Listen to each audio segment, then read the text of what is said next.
Hoje nós teremos uma live com a professora Sueli Almeida. Ela é professora da Universidade Federal Rural de Pernambuco e da Universidade Federal também de Pernambuco, aí na pós-graduação. E o tema da live de hoje é sobre o tráfico negreiro. Acredito que está dando para ver todo mundo aí, que eu tentei fixar, estou aprendendo ainda a mexer, certo? E vamos esperar ela aparecer aqui dando um oi para convidá-la. Boa noite a todos, que aí a gente começa a nossa live efetivamente. Deixa eu ver se já tem uma solicitação aqui dela. Então, deixa eu achar. Não.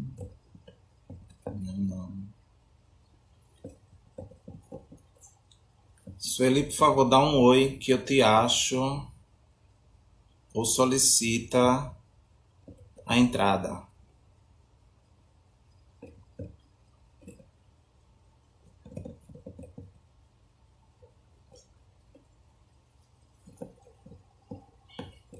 Deixa eu ver se ela já passou aqui. Opa. Achei.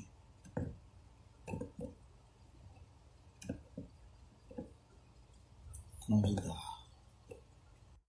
Acho que eu consegui encontrá-la aqui.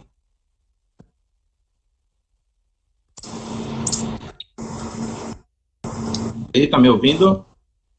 Tô ouvindo bem, Jean. Boa noite. Boa noite. Vamos ver se eu ajusto aqui. Acho que tá melhor, né? Tá dando para ver direitinho. Tá dando pra ver. Eu tô ouvindo bem, certo? Boa noite a você, boa noite ao desenho, boa noite a todos, né? E aproveitar para começar agradecendo a você e ao grupo de estudos pela oportunidade de estarmos aqui nessa noite. Eu é que agradeço sua disponibilidade, né? Todo mundo que no sábado à noite está disponível, mesmo a gente dando sem muito compromisso para fazer fora de casa, mas é um sábado, queria deixar registrado isso, o agradecimento. Dizer que eu estava ali apresentando, mas como entraram mais pessoas, eu vou apresentar novamente. Professora Sueli Almeida é professora da UFRPE, na graduação e na pós, e também da pós da UFPE. Ela é professora de História do Brasil e também atua nas duas pós-graduações das federais em Recife, para quem não conhece.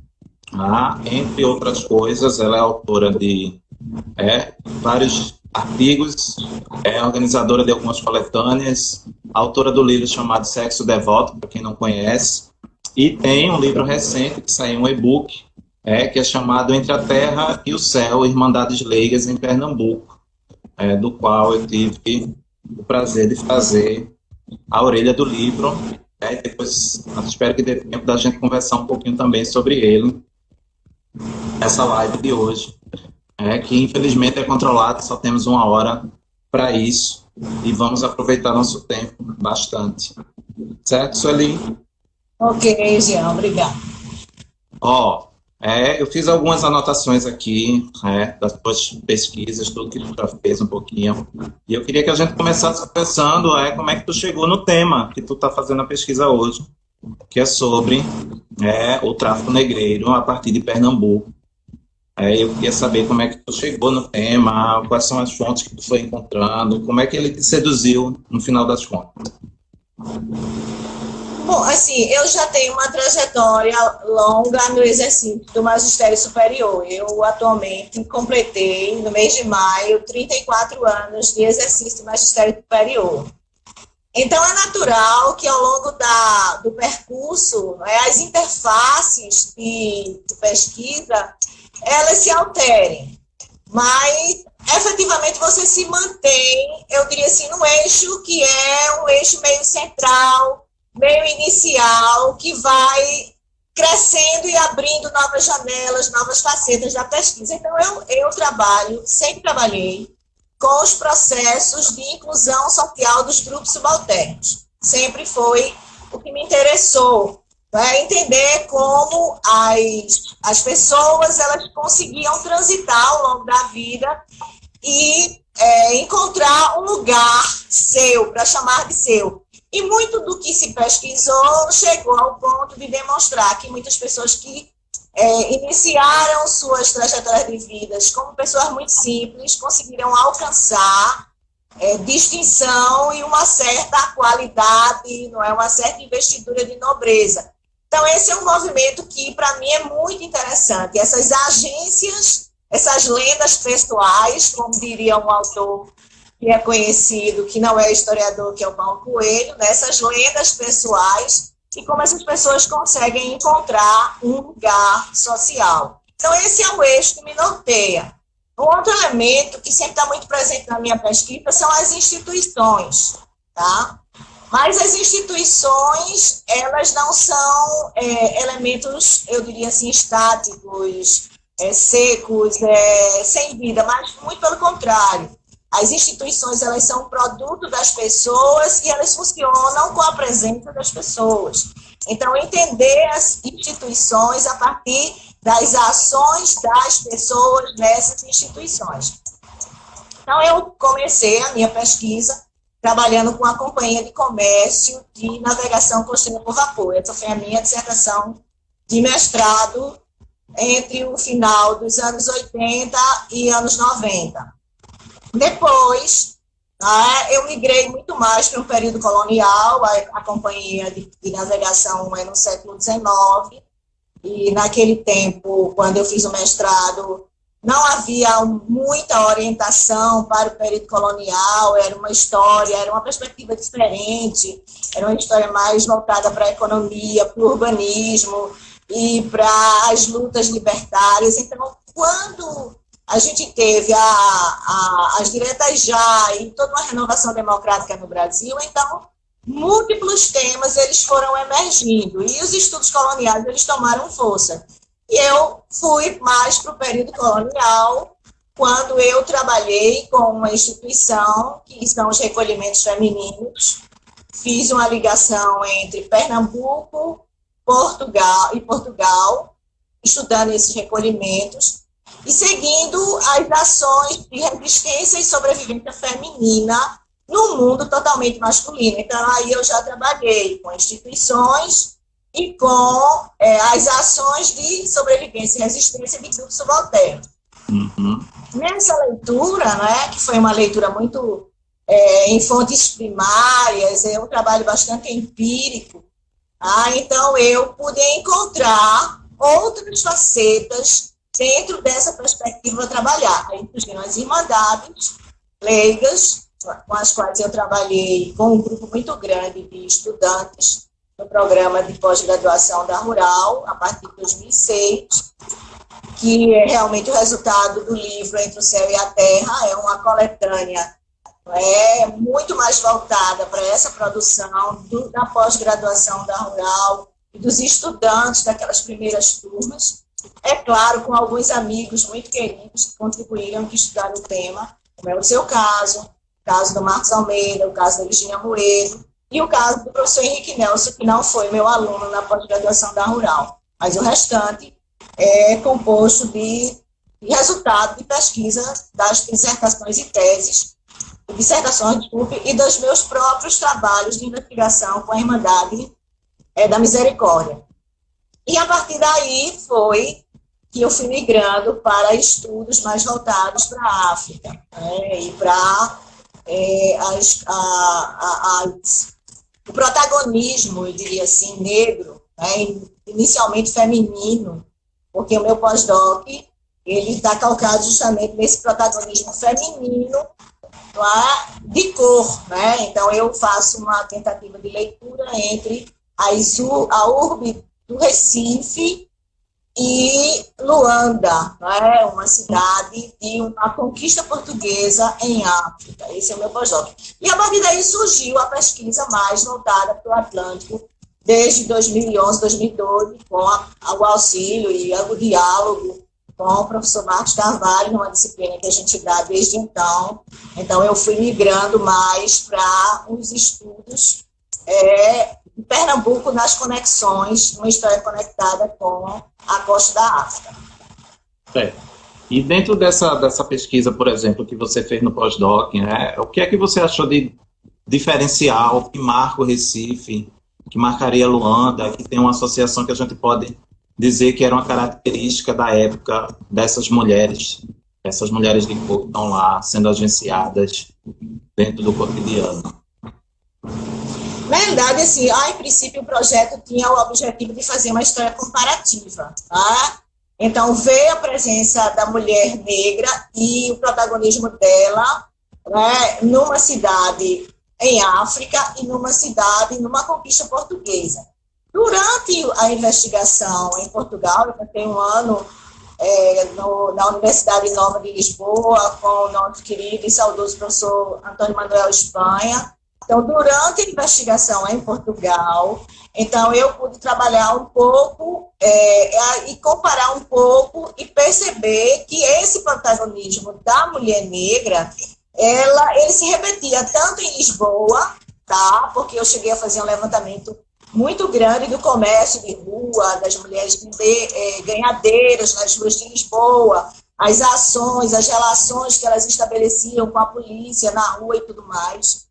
E, então, assim, eu pude perceber que há um protagonismo feminino nessas margens contrárias do Atlântico. A gente vai encontrar no Brasil, tá, uma ação efetiva dessas mulheres. Eu atualmente estou terminando um pequeno texto que retoma essa discussão em Pernambuco, o quanto elas buscaram no cotidiano agenciar, né? E agenciaram e negociaram com os poderes instituídos. Então, a gente tem aqui em Pernambuco as famosas patentes negras, né? Eram patentes que eram distribuídas, né?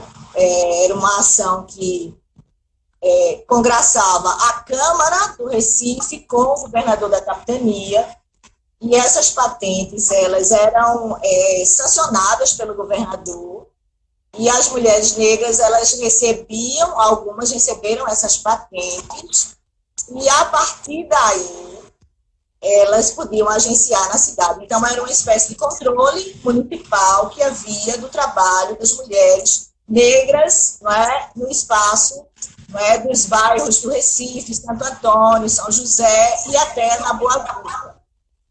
Então, essas mulheres, a que detinha a patente, ela possuía um grupo de mulheres que trabalhavam em torno dela, ao redor dela, né, como se a patente fosse um grande guarda-chuva que permitisse outras negras ganhadeiras elas atuarem em consonância com essas mulheres. Então, são 3 patentes que estão depositadas no APEG, no Arquivo Estadual Jordão Emerenciano, né? É uma documentação já muito fragilizada. Eu agradeço muito a Hildo, que me deixou fotografar na época, porque já era uma documentação que estava recolhida. E essas patentes, elas esclarecem isso, que havia uma organização em Pernambuco para o trabalho dessas mulheres na rua, como havia em Minas Gerais, por exemplo. Quem trabalhou isso em Minas Gerais foi Luciano Figueiredo, naquele livro dos anos 90, O Avesso da Memória. Então, em Pernambuco também havia essa organização do trabalho de rua, e era uma ação coordenada também pelas Irmandades de Cor, a Irmandade do Rosário, porque todas essas mulheres de patente, elas estavam também enroladas no Rosário, trabalhavam articuladas a elas, né? São um grupo chamado Governadores das Nações, que coordenavam o trabalho negro na cidade como um todo, e essas mulheres estavam ligadas à Irmandade do Rosário.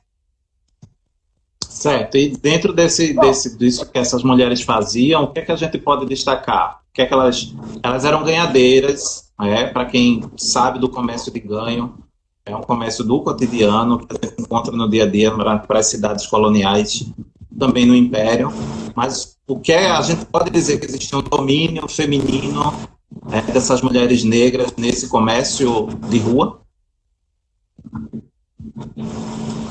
Olha, essas mulheres, elas têm um certo poder, né? Elas conseguem manipular, inclusive muitas autoridades. Algumas elas estavam ligadas aos comerciantes de loja aberta, tá? O que é um comerciante de loja aberta? É um comerciante, não é? Que não é um homem de negócio propriamente dito, que transita no comércio atlântico, mas e até podia ser, porque uma coisa não impedia a outra, mas a maior parte dos de loja aberta, eles eram comerciantes com menor cabedal e eles cuidavam da loja, e muitas dessas mulheres trabalhavam, eram escravas, né, ligadas a esses comerciantes de loja aberta, e elas eram utilizadas muitas vezes para passar o contrabando, né, aquilo que entrava de forma não selada, não fiscalizada pela alfândega do Recife, e esses comerciantes, donos dessas escravas, elas utilizavam os cestos e os tabuleiros para repassar, inclusive, produtos importados. Então, se vendia de tudo na rua. Desde uma carne cozinhada, que foi roubada por um soldado que era ligado a uma mulher de ganha no tabuleiro, até fazendas, fitas, tesouras, linhas, que vinham nos navios da frota de Portugal para cá. Então, havia uma conexão forte dessas mulheres com pessoas importantes. Tá? Então, um certo comércio de mercadores de loja aberta dependia intrinsecamente da ação dessas mulheres na rua. E elas eram defendidas por eles, tá? Isso é um aspecto do comércio aqui em Pernambuco. Bem interessante. Eu tô achando que tu estás ouvindo bem, porque a tua imagem está bem manchada. Estou ouvindo. Está ouvindo? Tá. Estou tranquilo. Então, esse é um aspecto aqui em Pernambuco. Elas tinham relação, elas possuíam relações com pessoas que tinham poder, não é? Seja no comércio, seja na governança, que viabilizavam elas estarem na rua vendendo, tá? A gente não tem... Diga. Seria uma espécie de proteção que elas também tinham dentro desse comércio. Eu não ouvi a primeira parte. Seria uma espécie, a gente poderia estar falando de uma proteção que elas tinham dentro desse comércio? Sim, eu diria que é a agência do subalterno, né? O subalterno, ele constrói redes de relações e se utiliza dessas redes de relações, mas também se deixa utilizar. É isso que é uma rede, né? É uma via de mão dupla, onde o subalterno, ele sobrevive do ganho, né? Nós sabemos que a literatura, ela já deixou bem clara que muitas mulheres se utilizavam, enriqueceram com o comércio de rua, não é? Em outros locais, por exemplo, em Minas, elas enriqueceram com o comércio de rua. Isso está na tese de Eduardo França Paiva e mesmo no trabalho do Luciano Figueiredo. No Rio de Janeiro, nós sabemos que elas também enriqueceram. É a tese da Sheila Faria para o Rio de Janeiro. Aqui em Pernambuco, a documentação é muito limitada, muito fragmentada. Alguma coisa a gente consegue, eu diria assim, numa pescaria muito difícil, dentro do AHU, né, dos anexos, dos avulsos de Pernambuco, do Arquivo Histórico Tramarino. Então, a gente tem uma documentação muito fragmentada, alguns inventários que estão no Instituto Histórico, que mostram um pouco dessas mulheres que realizavam algum tipo de trabalho, algumas já livres, né, forras, né, e que conseguiram amealhar, comprar escravos, ter uma casa, ter um crédito. Então, isso é uma realidade para as urbes brasileiras.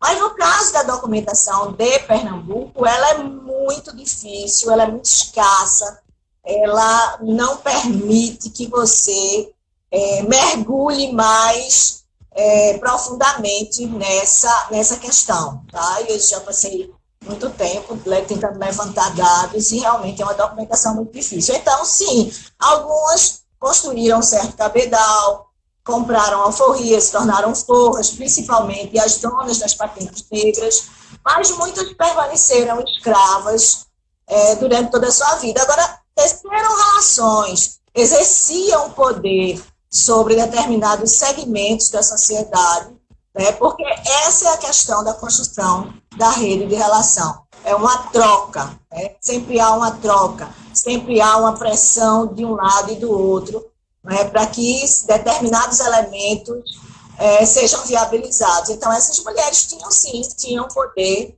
tinham um certo patrimônio, muitas compraram a alforria, existem casos, inclusive, que moveram processos na justiça contra seus senhores. Então, assim, há um protagonismo, sim, feminino, há uma ação, sim, para a sobrevivência e há uma resistência, seja escrava, né, de mulheres escravas, seja de mulheres de cor, forras, que estão realmente na base da pirâmide social do século XVIII. Certo.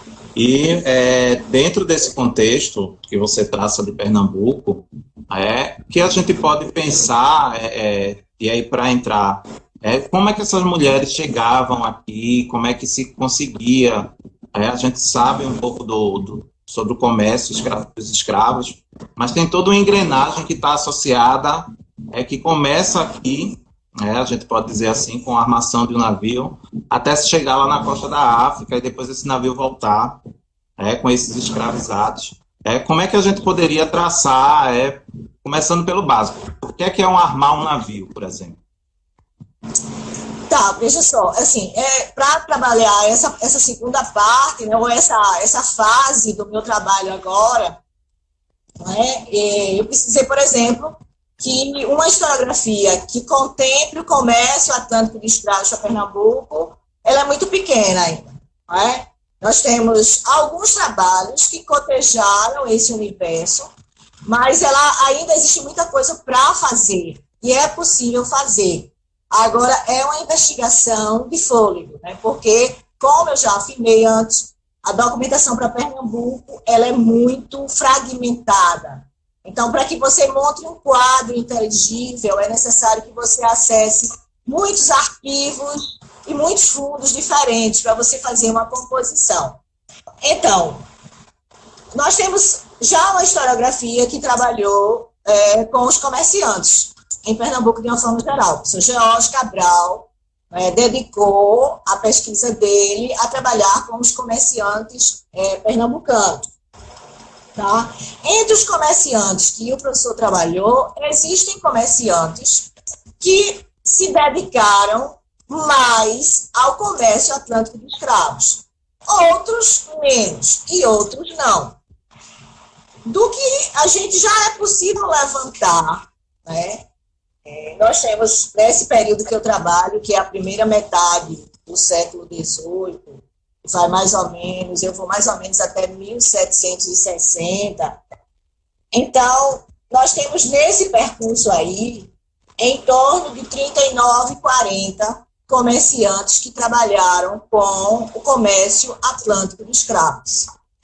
Existem algumas fontes que dão um número até maior de comerciantes, mas, assim, aqueles que aparecem, que emergem, que tem um navio, que há um indicativo de que eles trabalharam no comércio atlântico, que existem fontes que apontam para isso, são em torno de 40 indivíduos, tá? E nesse período, nós temos uma variação, tá, de navios, de quantitativo de navios em Pernambuco, certo? Nas informações do governador Marcos de Noronha, ele dá até 1749 17 barcos que trabalhariam literalmente ligados, né, a esse comércio atlântico. Um dos comerciantes que é bem documentado, que é o José de Freitas Sacoto, ele fala de 15 barcos. Tá? E o governador José César de Menezes fez está dentro de um relatório dele, há um relatório, que é um relatório de 58, que depois ele retoma, e nos traz o número de 19 barcos. Tá? Esses barcos, eles não faziam só o comércio atlântico de cativos. Eles eles viajavam em cabotagem pelo Brasil, desciam, conseguiam ir até o Rio de Janeiro e até, às vezes, o Rio Grande do Sul, fazendo comércio. Eles iam para Lisboa, iam para a Costa da Mina e iam para Angola. E as fontes já demonstram. Então, isso comprova a ideia de que esses comerciantes, eles trabalhavam no comércio atlântico em várias frentes. Então, por exemplo, as frotas, que são as frotas. As frotas, elas é um comboio anual que vem de Lisboa e volta para Lisboa. Na Torre do Tombo existe uma documentação depositada que demonstra que a frota que vinha de Lisboa, ela se bifurcava para 4 regiões do Brasil. Então, uma parte ia para o Maranhão, Grão-Pará, uma parte descia para Pernambuco, uma para a Bahia e uma para o Rio de Janeiro. A maior frota é a da Bahia. Em todos os anos que a gente conseguiu seguir a documentação, a maior frota é a da Bahia. Uhum. Essa frota da Bahia, ela chegava em torno de 40, 45 navios, dependendo do ano.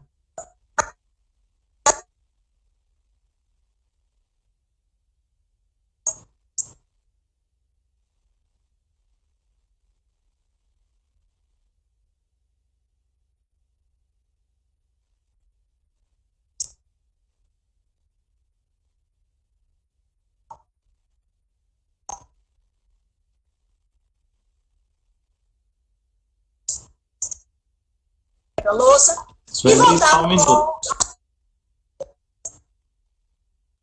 Sueli? Só um minutinho que tá cortando. Tá. Voltou? Voltou, eu tô ouvindo bem. Gente, eu vou deixar os comentários ativos. Pronto, é que tua imagem tava ruim. Eu vou deixar os comentários ativos só um pouco, e aí quem tiver perguntas, no finalzinho, quando tiver faltando uns 10 a 15 minutos, eu vou ver alguma das perguntas para a gente estar fazendo para a professora Sueli. Mas, como quando ativo os comentários começa a travar, eu vou deixar eles ativos só um pouco, e aí vocês vão... deixa eu ajustar aqui a internet para ver se melhora. Voltou? Melhorou? Eu acho que sim. Tá. Então volta ali, Sueli, por favor. Tá, então assim, essa frota, ela é uma frota grande, a frota de Pernambuco era muito grande, tá? E o que é que nós vamos encontrar? Justamente essa digressão toda para explicar. É que o navio que ia para a Costa da Mina, ele também ia na frota. Tá? Então, o ir para a Costa da Mina, o ir para Angola, isso dependia muito dos interesses locais para a armação do navio. É aquilo que o comerciante encontra na praça, os associados que ele encontra na praça, que lhe permitem fazer uma viagem. Uma viagem é muito cara. Tá? A historiografia já demonstrou, por exemplo, que armar o navio, o dinheiro que era aplicado nisso, dava para comprar um engenho de açúcar, de médio porte. Tá? Então, assim, o investimento era muito grande. Então, geralmente, existia um senhorio, que era o dono do navio, e mais associados, que encomendavam produtos para esse associado, e que entravam com uma parte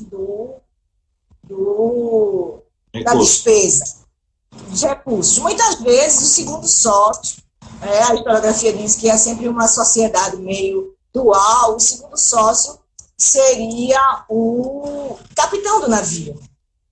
Tá? Então, muitas vezes, o capitão do navio, ele é sócio do dono do navio, e eles armam o navio, recebem as encomendas. Então, para armar o navio, além da carga específica que ia para a costa da mina, era uma carga de tabaco, aguardente, tá? A gente vai encontrar seda e, às vezes, ouro que vai escondido. Essa é uma grande discussão. Como o ouro nunca aparece, né, nos inventários de carga, mas sempre se acha que ele está ali, não é? Porque era um produto extremamente, né, procurado na costa para fazer negócios. Então, assim, muitas vezes iam as onças de ouro escondidas, disfarçadas de seda, tá? Mas os produtos que iam daqui, eles eram os produtos da terra. Então, ia principalmente tabaco e aguardente, mas você vai encontrar seda, vai encontrar muito pouco açúcar, tá entendendo? Mas encontrava.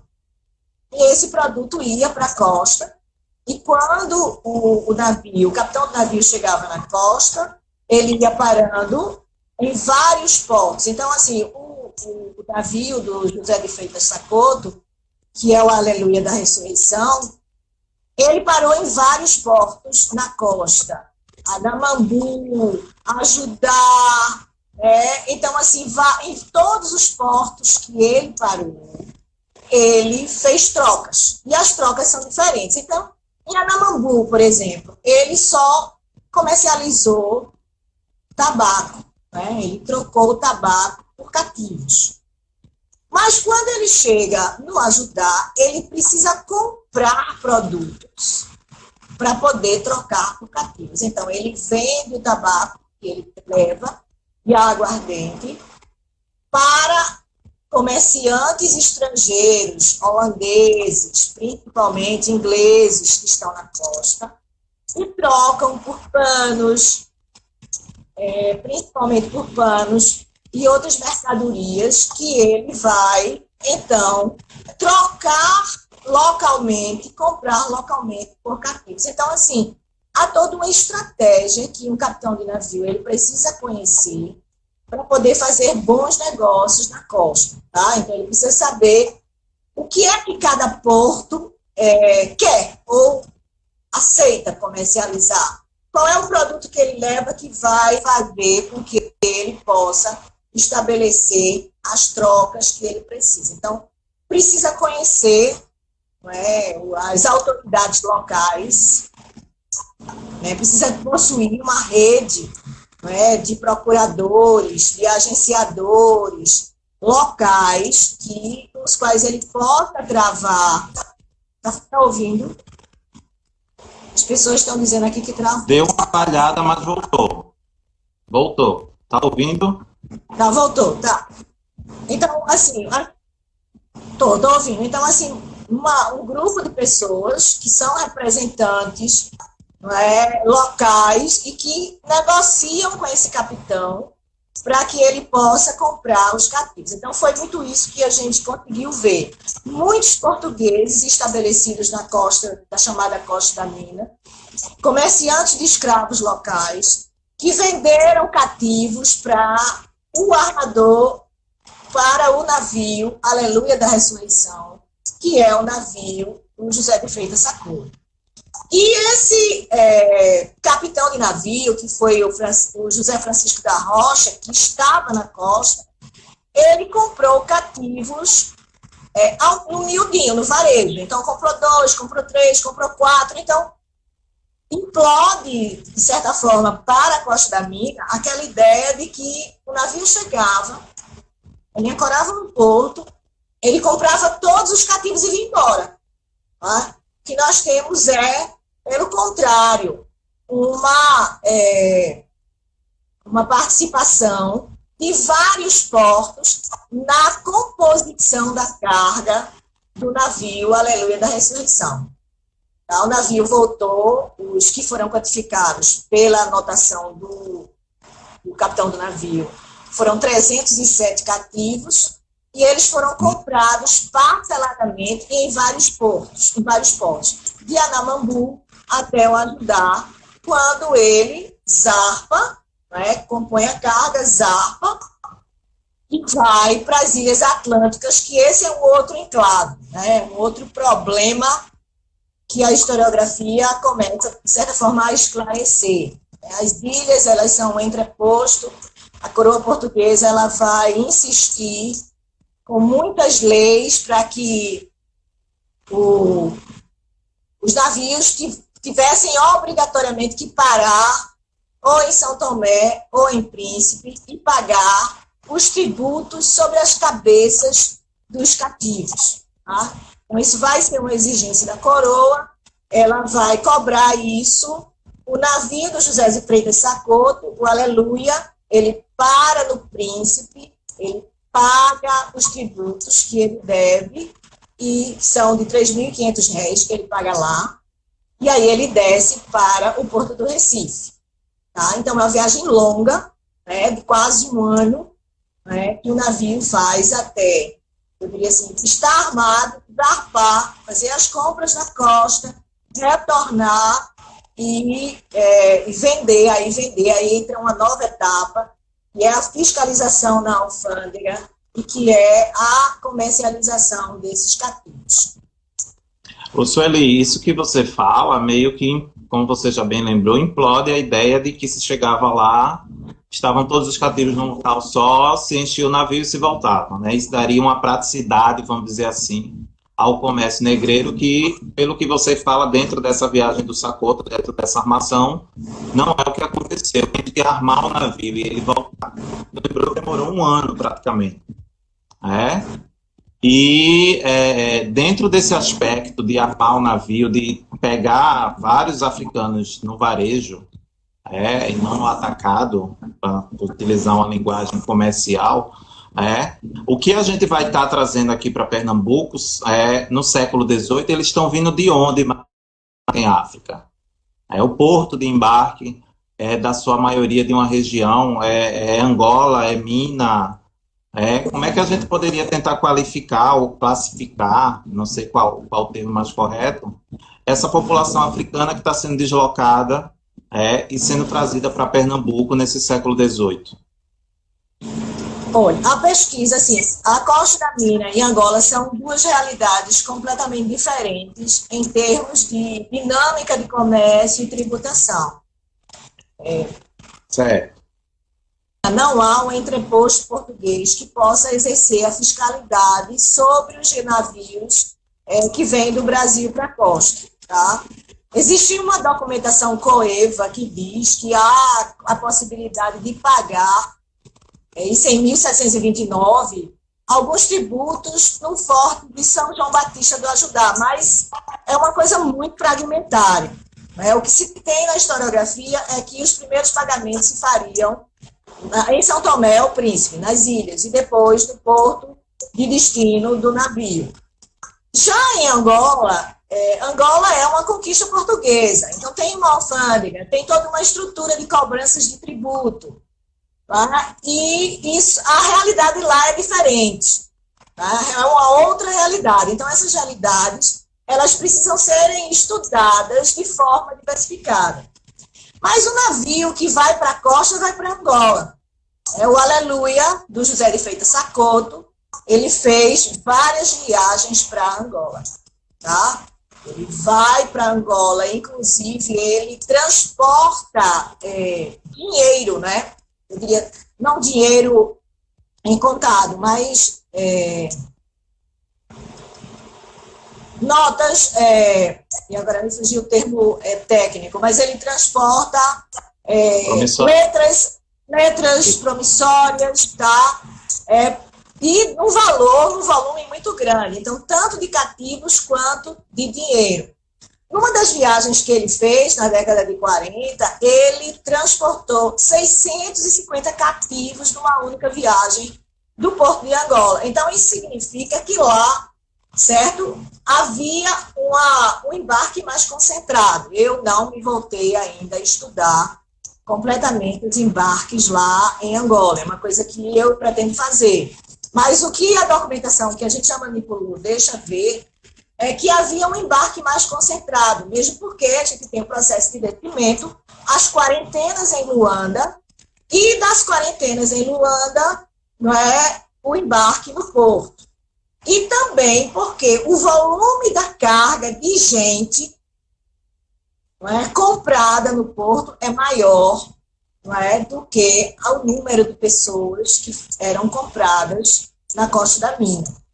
Agora, acho que existe uma preferência pelos escravizados, né, da costa da mina. Travou? Não, voltou. Tá vendo? Tá ouvindo, Jean? Tô. Tá ouvindo, tá? Então, existe uma preferência pelos escravos da costa, inclusive para a região das minas no Brasil. Tá? Então, existe a Bahia, ela vai comercializar principalmente com a costa da mina. E é um comércio muito intenso que Pernambuco e a Bahia faz com a costa da mina, porque há uma preferência.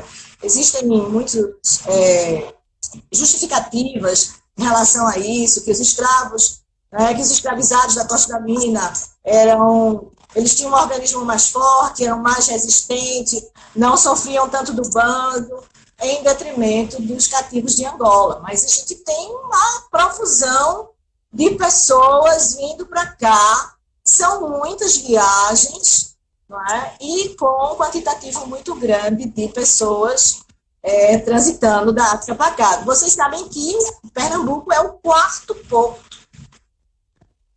Bahia, Rio de Janeiro, Barbados, Pernambuco é o quarto porto. E é o terceiro do Brasil em quantitativo de pessoas que vieram da África para cá. Tá? Mas é um porto pouco estudado. Existem regiões que receberam muito menos cativos que Pernambuco e já foram muito mais estudados que Pernambuco. Então, isso é uma questão, né, que nos leva a entender que há uma necessidade de mais estudos sobre o comércio atlântico de escravos para Pernambuco. Certo, Sueli. E mais um detalhe de tudo isso. Acho que para a gente dar uma encaminhada para estar fechando, o nosso tempo está acabando daqui a pouco. E dentro dessa viagem toda, da armação, da ida, da volta, dá para a gente chegar a uma conclusão ou apontar para onde ia esse lucro do tráfico, do comércio, para quem é que ia, ficava mais com quem armava o navio, ficava com o próprio capitão do navio, que era um sócio de toda a armação, ele ia para os comerciantes quando vendiam aqui. Como é que a gente consegue classificar isso? É possível? Olha, existe uma historiografia que tenta, eu diria assim, fazer uma quantificação dessa vantagem e do percentual desse lucro, né? O professor Gustavo Acioli é justamente o ponto central do trabalho dele, trabalhar com essa questão, né, dos lucros no comércio de cativos. Existe uma comparação grosseira, por exemplo, para você ter uma ideia. Um cativo podia ser comprado entre 6 a 12 mil réis na costa. E ele era vendido aqui por 100, 140, 130, dependendo da necessidade, da demanda, até 180, 170. Então, assim, a grosso modo, sim, dava muito lucro. Os comerciantes daqui, que comercializaram com cativos, eles foram grandes comerciantes mesmo de grosso trato. O José Vaz Salgado, ele foi um grande comerciante e também foi comerciante de cativos. E no final, no inventário dele, ele tinha um patrimônio de 350 contos. O José de Freitas Sacoto, ele foi um comerciante ativo durante toda a sua vida, ele comercializou até 1756, porque ele morreu em 1757, e ele tem um patrimônio de 50 contos, que é um patrimônio, comparativamente ao patrimônio daquela região ali de São Paulo, que foi levantado pelo José Fragoso, que é considerado um grande patrimônio. E aqui, o José de Freitas Sacoto, com 50 contos, ele tinha um patrimônio chamado mediano. Tá? A família morava em Lisboa, eles tinham uma casa comercial Tá lá, aqui eu ainda não encontrei indícios, porque a pandemia também me impediu de visitar uma documentação que está na Torre do Tombo, mas ele era um homem enriquecido, ele vivia a lei da nobreza, o filho mais velho dele recebeu o hábito de Cristo, o filho mais velho foi familiar, ele foi familiar do Santo Ofício, eles estiveram na Câmara, nas misericórdias, então, assim, transitaram por todos os espaços cimeiros da capitania, né? E ele era um arrematante de contrato, que é uma outra faceta desses comerciantes, eles todos eram arrematantes de contrato, e arrematavam em Lisboa, lá no Conselho Ultramarino. Aí administravam, o José de Freitas Sacotes administrou o contrato de fiscalização do pagamento dos direitos dos cativos em Pernambuco. Tá?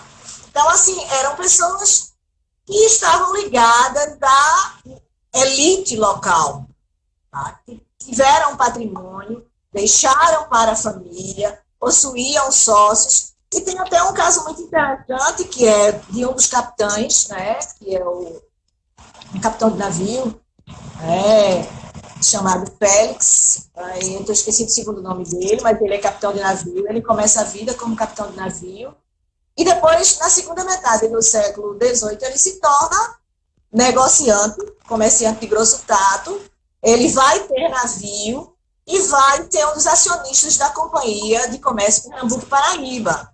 Então, assim, o comércio de cativos, sim, ele era extremamente lucrativo.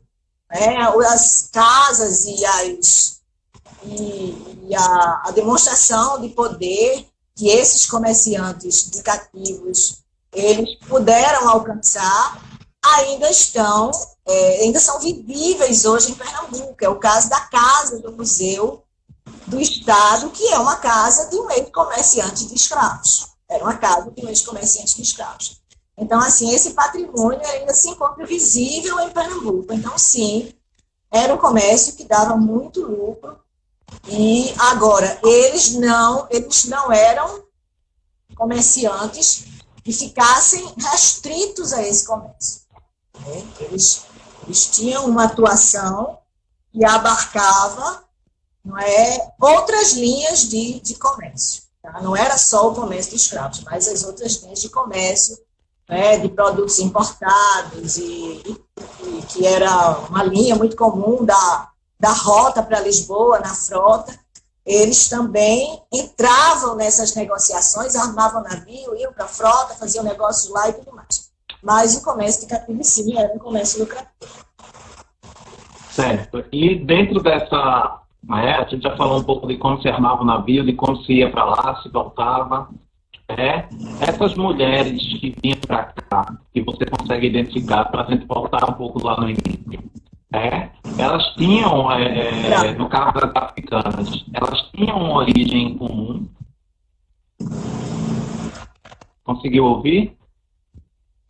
Bom, deixa eu repetir o que você está me perguntando. Você quer saber se as mulheres ganhadeiras que estão nas ruas do Recife, é possível estabelecer uma conexão entre elas e cativas escravizadas que vieram nesses navios. Isso, justo. Certo. Olha, veja só.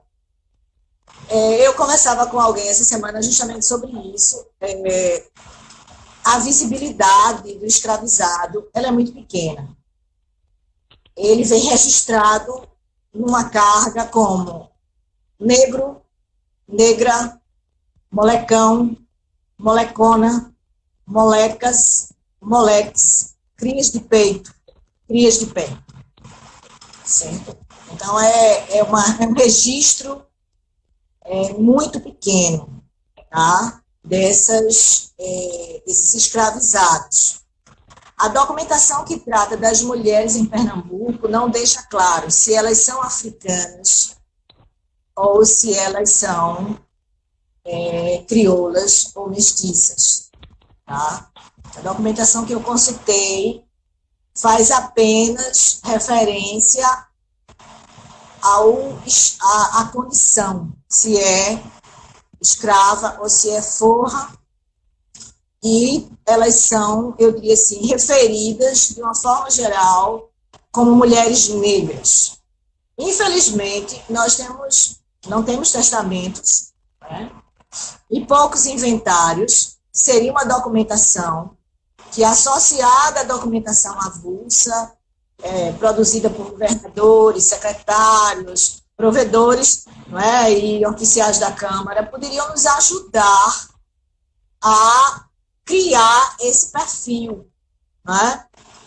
Né, de uma população mais africana, de uma população mais crioula, né? Mesmo a documentação que está depositada nas igrejas de batismo, de casamento, etc., ela também não faz referência ao mundo do trabalho. Uhum. Tá? Então, é muito difícil, seria uma tarefa assim, quase hercúlea, se fosse possível conseguir alguns nomes, os nomes são muito poucos, e cotejar com essa documentação de batismo ou de casamento, né, para ter um dado maior sobre essas pessoas que agenciavam nas ruas. Na realidade, um senhor, quando ele comprava um cativo, provavelmente ele recebia muitas informações a respeito daquele cativo. A carga do Aleluia, ela foi marcada na costa da África. E para cada comerciante que vendeu, o corpo do escravizado foi marcado em um lugar diferente. No braço, na coxa, no peito, nas costas, tá entendendo? E era possível, chegando em quando esse cativo fosse entregue a um comprador, ser passada a ele algumas informações, tá? Que foram recebidas desse vendedor, desse agenciador, desse comerciante da costa da África. Essas informações, provavelmente, elas aparecem nos testamentos, quando alguém testa, quando alguém liberta, quando alguém, nas últimas horas da morte, faz uma referência a um cativo, uma cativa, que acompanhou por toda a vida, e aí abre algumas informações que esses senhores possuíam sobre essas pessoas. Mas a documentação oficial em si e a documentação de registro de carga, ela é muito árida, muito seca em relação a isso. Assim, é muito triste, né? É muito triste, né? Mas quando você entra nesse universo da fiscalidade, da armação do navio, da composição das cargas, então você percebe que a carga de pessoas, ela era uma mercadoria nesse tempo, que era visto como um negócio, tá? E não como almas, como vidas, como pessoas que tinham uma história, que possuíam uma família, que tinham filhos, né? que tinham sonhos, desejos, como qualquer outro ser humano. Isso não é analisado dessa forma. É uma colocação pagado, né? Em números, muito fria, e é muito difícil a gente chegar a essas histórias de vida. Então, quando você encontra alguém, é uma pequena luz, né, para iluminar um mundo de escuridão. Certo, Sueli. Veja só, acho que o tempo da gente está acabando.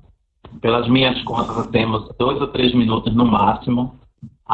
E para o Instagram não chegar com um aviso de 30 segundos, queria saber se você queria complementar mais alguma coisa, dizer mais alguma coisa, desde já deixar registrado o agradecimento pelas palavras, por tudo, que acredito que todo mundo que está aqui assistindo até agora aprendeu bastante nessa 1 hora que a gente estava junto. Tá, eu vou agradecer. Primeiro, eu queria parabenizar você pelo trabalho que você tem feito com o NESEM, com o seu grupo de estudo, do qual eu faço parte com muita honra, certo? Você é uma pessoa muito generosa nesse sentido, de distribuir, de trocar, de abrir espaço para debate. Isso é muito importante no nosso mundo de hoje. Então, eu queria dar os meus parabéns a você por esse trabalho que você está fazendo com os seus alunos. Estar aqui foi uma experiência nova para mim. Eu estou aprendendo, certo, a lidar com essas ferramentas, e acho que elas vieram para ficar e a gente tem que utilizar na medida do possível quando elas forem necessárias. Tá? Agora, tem uma pergunta aqui sobre os comerciantes de Goiânia e a autorização que eles pedem ao rei para negociar diretamente com a Costa da Mina. Assim, Goiânia foi muito pouco estudado, e eu diria que é um tema de estudo para quem tem fôlego de seguir rastros, pistas e indícios. Tá? Eu não sei, eu não consigo nem ver quem foi que perguntou. Mas sim, eles vão pedir concessão, vai conceder, eles vão, é toda uma história que envolve a Paraíba, todas as discussões das dificuldades da chegada de mão de obra para a lavoura lá daquela região de Goiânia, uma região muito próspera nesse período, poderosa em termos econômicos e que merece ser estudado.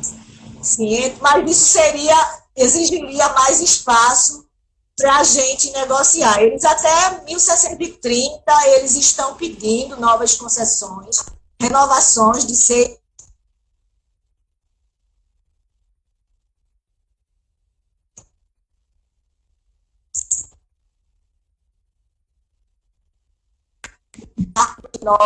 ou se associando a comerciantes de Pernambuco.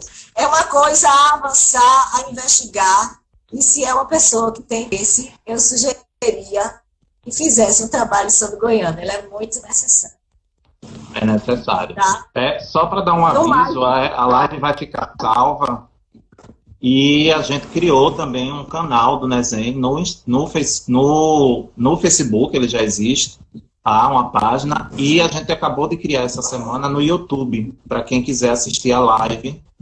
A gente, ao longo da semana, vamos transportar ela para o YouTube, fazer o upload dela no YouTube, e a gente queria convidar quem se interessou, tá? Nós estamos tendo reunião todas as semanas, aos sábados. Quem quiser participar, manda um direct, para se inteirar do que a gente está lendo, para se inteirar do que a gente vai ler ainda nos próximos sábados.